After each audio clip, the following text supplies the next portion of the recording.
অসমে জঙ্গি হামলায় মৃত 10। একই দিনে জোড়া জঙ্গি হামলা। বৃহস্পতিবার মধ্যরাতে প্রথম হামলাটি হয় অসমের বক্সাতে। গ্রামের দুটি বাড়িতে ঢুকে পড়ে জঙ্গিরা।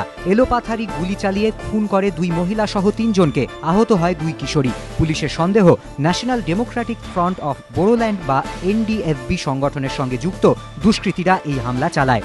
দ্বিতীয় হামলাটি ঘটে কোকরাঝাড়ের বালাপাড়া তুলসীবিল গ্রামে। গভীর রাতে একই কায়দায় এলোপাথারি গুলি চালিয়ে 2 শিশু সহ 6 জনকে হত্যা করা হয়। রাতে 11:30 অনেক ঘটনা হয়েছিল। মারিছে, মাছ মারিছে 4টা আর মোট বউ মারিছে 3টা, আর তাতে বাচ্চাটাকে লাগিয়েছে 2টা। প্রশাসনের দাবি, হামলার পিছনে হাত রয়েছে এনডিএফবি জঙ্গিদের। দুষ্কৃতীদের খুঁজতে যৌথ বাহিনী তল্লাশি অভিযান শুরু করেছে বলে জানিয়েছেন অসমের মুখ্যমন্ত্রী। এই ঘটনায় সতর্ক অসম লাগোয়া জলপাইগুড়ি জেলা পুলিশ।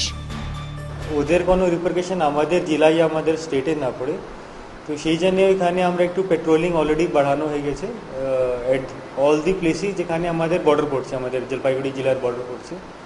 সেকেন্ডলি ওখানে এক কোম্পানি এসএসবি ক্যাম্প করছে বারোবিশা বর্ডারে।